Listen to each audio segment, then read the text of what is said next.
and a friend are looking for a place to live.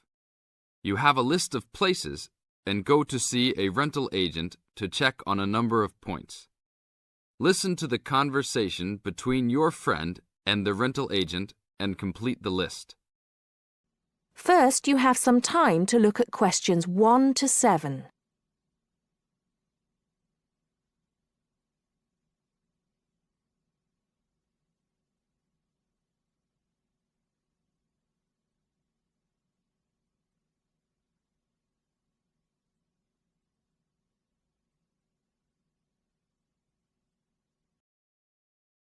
Listen carefully and answer questions 1 to 6. Hi, we've been looking over your listing of apartments for rent and we have a few questions about a couple of the apartments. Can you help us? Sure. Yep, this is our most recent listing. What would you like to know?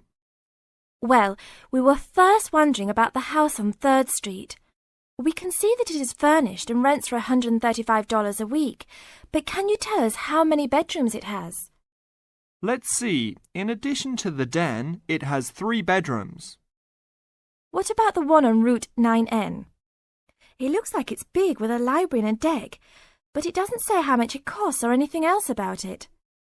Oh yes, Mrs. Gaylor's apartment. That one is actually only a 10-month rental and it is going for $156 per week. It's quite a nice place. She only rents for 10 months each year because of horse racing season. Then her relatives all come to stay, so tenants have to move out. It's a little bit inconvenient, but past tenants have really enjoyed their stay there. Oh, well, we need it for a full year. I guess that one is out. How about the rental on Browen Drive? How many rooms does that one have? As it says on the list, it has 2 bedrooms and a private kitchen and bath. But it's actually a very small place. That's why it's a bit cheaper. Oh. Well then, what about the one that has 3 large rooms? Who is renting that property? That one is a good deal. Mr. John Smith is renting it. But he's quite eccentric and he has a strict rule about no pets. How about cats? Nope, absolutely no pets. Well then, how about this studio apartment rented by Mr. Bo Jensen? How is that one? That ad is actually a bit deceptive. The studio apartment is the whole upper floor of an older house.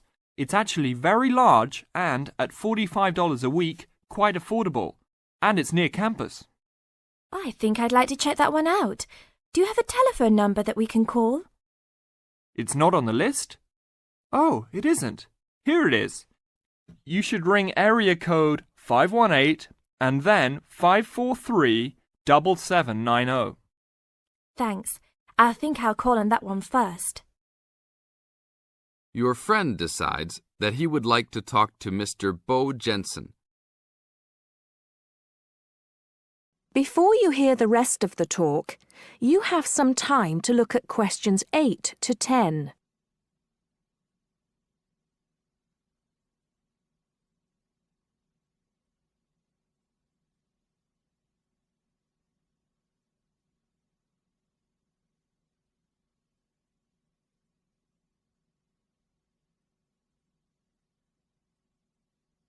Now listen and answer questions 8 to 10. Hello? 1512, Route 9. Yes, is this Mr. Jensen? Yes, it is. Can I help you? Yeah, we're studying here at university and we came across the rental information for the studio apartment that you are renting. Is it still available? Yes, of course. I actually just placed the ad and you're the first person to call. Is there anything you'd like to know about it? Yes, actually there is. As students, we are on the internet a lot, and we heard that some homes in the area have high-speed connections. What type of connection do you have there now? Oh, that's an interesting first question. But I guess I have heard that too. But we just have a phone line here. Nothing fancy. I think you can have a cable line installed, but it's just a phone line for now. Okay, well maybe we can do that. What type of heating does the apartment have? Now there's a more traditional question. We have oil heat here. It's an older house. That tends to be a little more expensive during the winter, right? Yeah, but there's nothing to do about it. It would cost too much for me to put in a gas heater. What else would you like to know about the apartment? Well, we heard it was quite big. Is it furnished? Actually, yes. I should have put that in the ad. It has an old couch and a couple chairs, a dining table, refrigerator, stove, and even a dishwasher. Does it have any beds? Yep, it has 2. That sounds great. When is the apartment available? You can have it tomorrow night if you want. I just have to clean up a couple things before you get here. Do you want to come over and see it first? No, it sounds fine to us. I actually know the street too, so I know the area. We'll take it. That is the end of part 1. You now have half a minute to check your answers.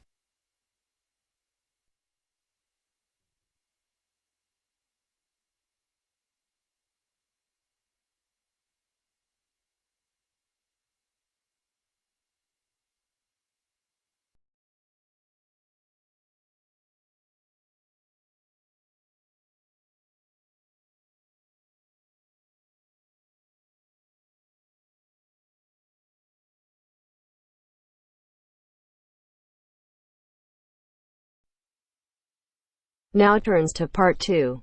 Part 2. You are going to hear a lecture given by a counselor. First, you have some time to look at questions 11 to 15.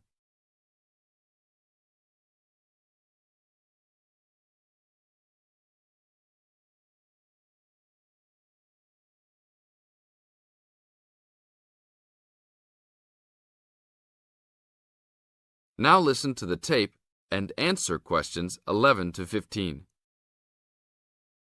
Hi, I am your counselor for this year. Today, we will visit the facilities available to you on our campus. As students, you should take advantage of everything you have available to you. How many of you like sports?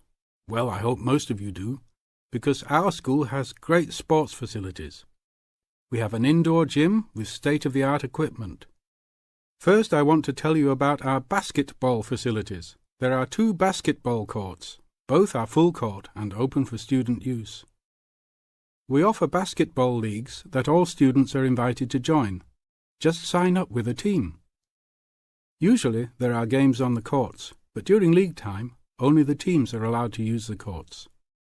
The basketball courts are open 24 hours a day.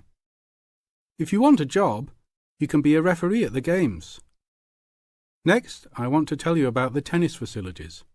We have 5 tennis courts available for student use. The tennis courts are open every day, 8 a.m. until 10 in the evening. You should call ahead to reserve a court because they are very popular and can often be booked weeks in advance. There are rackets and balls available for rent at the front desk of the courts. There is an Olympic-sized swimming pool that is open for students and the general public. There are also showers and locker rooms available. The swimming pool is open every day, 9 a.m. until 7 in the evening. There are openings for the position of lifeguards, so if you are looking for a job in the sun, this might be good for you. Now look at questions 16 to 20.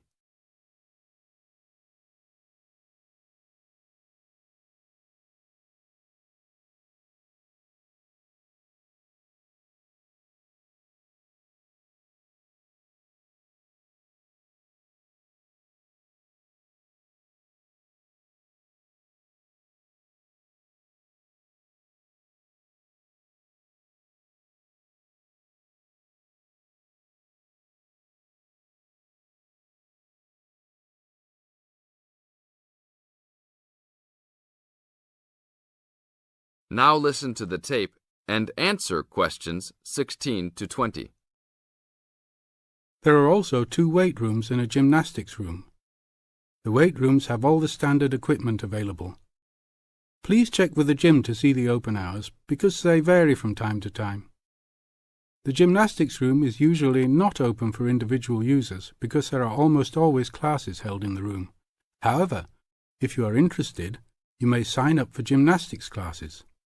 Plus, if you like martial arts and boxing, we offer classes for everyone, from beginners to advanced students. Please check the schedule for availability. There is everything available from Chinese wushu to Brazilian wrestling. I will talk for a brief moment about our library system.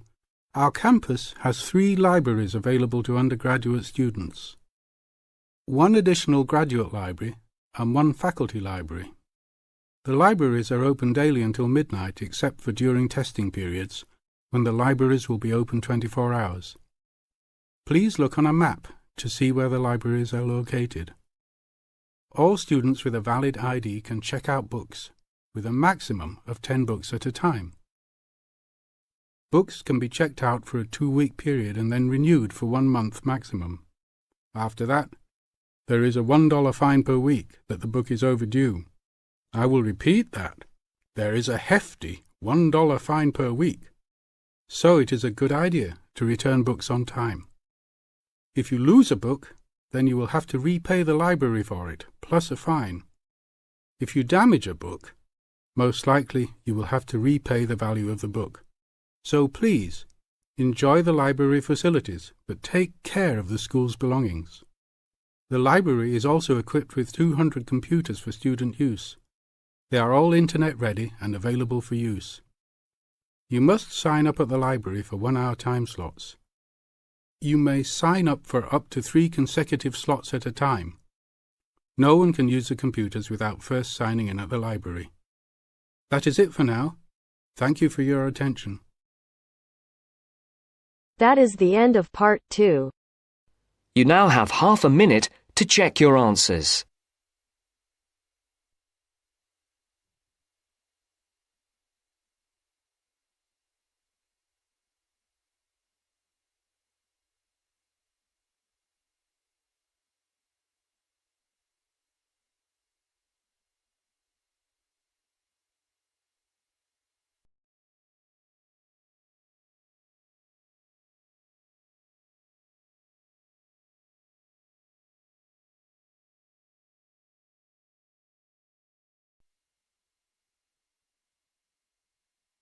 Now turns to part 3.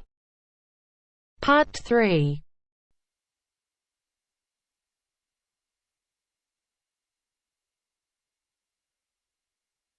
Now turns to part 3.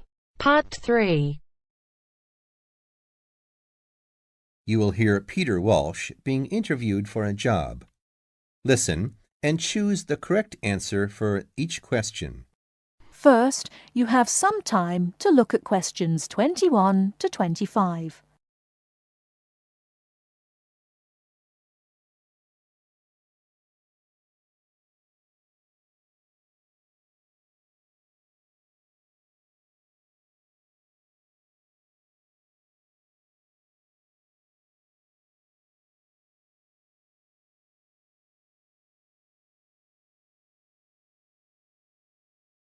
Now, listen carefully and answer questions 21 to 25. Joanne! Hi, you must be Rob. Nice to meet you. So, I hear you're planning to visit Australia. Yeah, and I really wanted to talk to you because I was thinking of spending some time in Darwin, and my sister told me you're from there. That's right. So, tell me about it. Well, where shall I start? Well, Darwin's in what they call the top end, because it's right up at the northern end of Australia, and it's quite different from the rest of Australia in terms of cultural influences. In fact, it's nearer to Jakarta in Indonesia than it is to Sydney, so you get a very strong Asian influence there. That means we get lots of tourists. People from other parts of Australia are attracted by this sort of international cosmopolitan image. And as well as that, we've got the same laid-back atmosphere you get all over Australia. Probably more so, if anything, because of the climate. But what a lot of the tourists don't realize until they get there is that the city's also got a very young population. The average age is just 29, and this makes the whole place very buzzy. Some people think that there might not be that much going on as far as art, music, dancing, and so on are concerned because it's so remote. I mean, we don't really get things like theater and opera in the same way as cities down in the south, like Sydney, for example, because of the transport expenses. But in fact, what happens is that we just do it ourselves. Lots of people play music, classical as well as pop, and there are things like artist groups and writers groups and dance classes. Everyone does something. We don't just sit and watch other people. You said it's very international. Yeah, they say there are over 70 different nationalities in Darwin. For instance, there's been a Chinese population there for over 100 years. We've even got a Chinese temple. It was built way back in 1887, but when a very bad storm, a cyclone in fact, hit Darwin in the 1970s, it was almost completely destroyed. The only parts of the temple that survived were part of the altars and the stone lions, but after the storm, they reconstructed it using modern materials. It's still used as a religious center today, but it's open to tourists too, and it's definitely worth going to see it. Oh, and as far as getting around goes, you'll see the places that advertise bicycles for hire. But I wouldn't recommend it. A lot of the year, it's just so hot and humid. Some tourists think it'll be fine because there's not much in the way of hills and the traffic's quite light compared with some places, but believe me, you're better off with public transport. It's fine and not expensive. Or you can hire a car, but it's not really worth it. What's the swimming like? Well, there are some good beaches, but the trouble is that there's this nasty creature called the box jellyfish, and if it stings you, you're in bad trouble. So you have to be very careful most of the year, especially in the winter months. You can wear a lycra suit to cover your arms and legs, but I wouldn't like to risk it even so, personally. And there are the saltwater crocodiles, too. I mean, I don't want to put you off. There are protected swimming areas netted off where you'll be safe from jellyfish and crocs, or there are the public swimming pools. They're fine, of course. Before you hear the rest of the talk, you have some time to look at questions 26 to 30.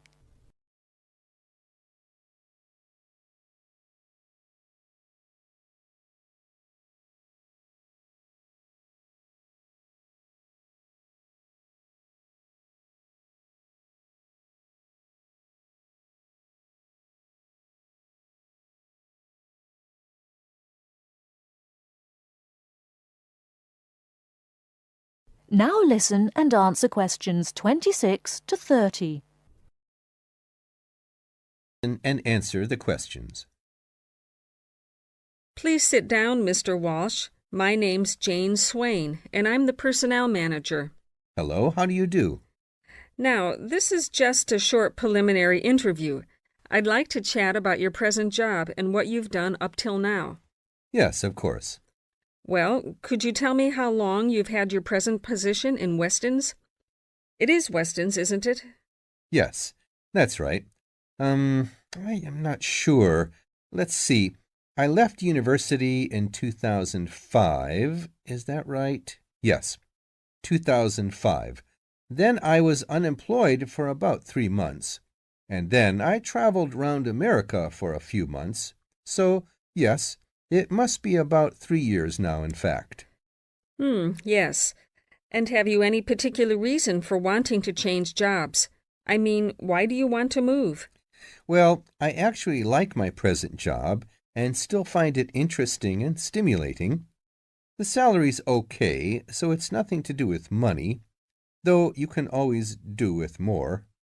I suppose the thing is that I'm really very ambitious and keen to get promoted, so that's the real reason. You say you like your job. Can you tell me what aspect you like most? Oh, my dear, that's difficult. There are so many things. The other people are great. There's a good cooperative atmosphere. I mean, among the staff, and compared to other companies, the conditions are great. I mean, the office itself and the working conditions. And then there's the fact that they give me lots of room for initiative and let me make decisions. You know, That's what I really like most about the job. Yes, well, we're looking for someone like that. You know, someone who isn't a clock watcher and who isn't too concerned about working fairly long hours. Oh, I don't mind that. I'm used to it. And what about your education? You went to Manchester University, didn't you? Yes. After leaving school, I started a diploma course in design, but I decided to give it up and did an arts degree at university instead. Good. And have you done any courses since?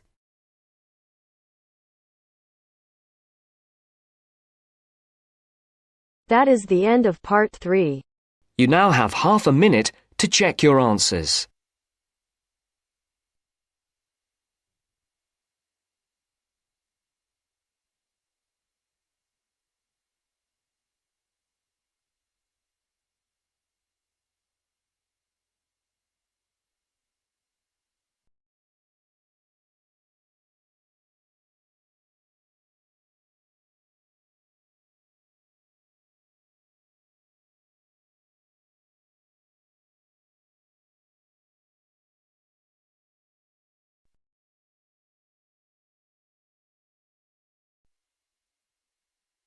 Now turns to part 4.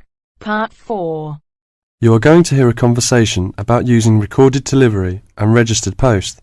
First, you have some time to look at questions 31 to 40.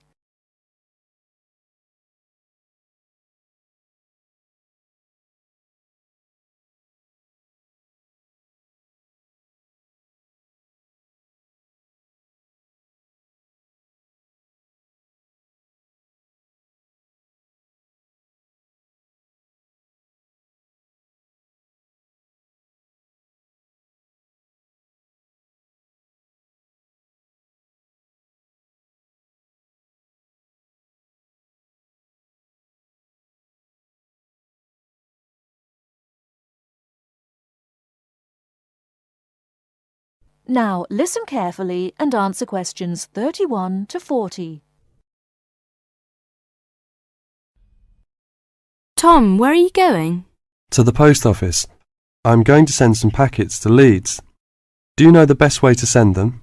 Well, if your need is for a record of posting and delivery rather than compensation for loss, recorded delivery is particularly suitable for sending documents and papers of little or no monetary value. Well, what can we send for recorded delivery? All kinds of inland postal packets except parcels, airway and railway letters and parcels. The service does not apply to mail for the Irish Republic. I see. How do I post them? You should get a certificate of posting form from the container in the post office and follow the instructions shown on the reverse. The certificate will be your record of posting. Can I send anything in the post? No, you can't. You must not send banknotes, currency notes, and some valuable things because there is no special handling in the post. Recorded delivery mail is carried with the ordinary unregistered post, and there is no special security treatment. How do we use recorded delivery? Well, when your letter or packet is delivered, it is signed for by the recipient and a record is kept by the post office. The post office does not undertake to deliver recorded delivery or any other mail to the addressee in person, but to the address shown. You can obtain confirmation of delivery by completing an advice of delivery form either at the time of posting or later. This form will be signed by a post office official, not by the addressee of the recipient. A fee is payable, which is lower if the form is handed in at the time of posting. Is there any compensation for loss? Well, compensation is limited. Compensation may be paid for loss or damage, but will not be paid for money or any other inadmissible item. If you want a speedy service for articles of value with extra security of handling en route, and wish to have compensation in the event of loss or damage, you should use registered post. What can we send if we use registered post? Any first-class letter or packet except airway letter or railway letter. How do we post? What should we do? Well, you should make sure that the packet is made up in a strong cover and then it is fastened with wax, gum or other adhesive substance. Hand the packet to the post office counter clerk, together with the cost of postage and the registration fee. Do not post it in the posting box. Make sure that the fee paid is adequate to cover the value of the content. The counter clerk will give you a certificate of posting which he has initiated with the date stamped. Is there any special security for the registered post? Yes, all registered mail receives special security treatment. Packing is very important because registration is not in itself a safeguard against damage. The contents of registered packets must be adequately packed. How do we pack then? Do we have to use special envelope? Yes, you have to send the articles in one of the registered letter envelopes sold by the post office. These envelopes are already stamped for first-class postage and have the minimum registration fee. What about the compensation? Compensation will not be paid for the following articles, such as banknotes, currency notes, trading stamps, coupons, and some valuable things, unless they are enclosed in one of the registered letter envelopes sold by the post office. I see. How does it deliver? The recipient on delivery signs for your registered mail. The post office does not undertake to deliver registered or any other mail to the addressee in person, but to the address shown. You can obtain confirmation of delivery by paying an additional fee and completing an advice of delivery form, either at the time of posting or later. If you require the recipient's signature on the advice of delivery, the form must be handed in at the time of posting. Otherwise, a post office official will sign the certificate. The advice of delivery fee is lower if the form is handed in at the time of posting. Thank you very much for all this useful information. That is the end of part 4.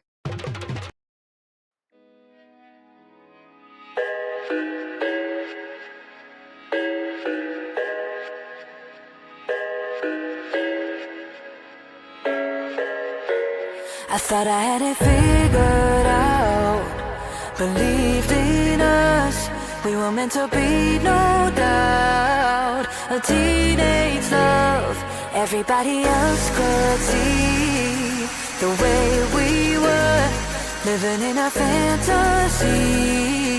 When I kiss her, I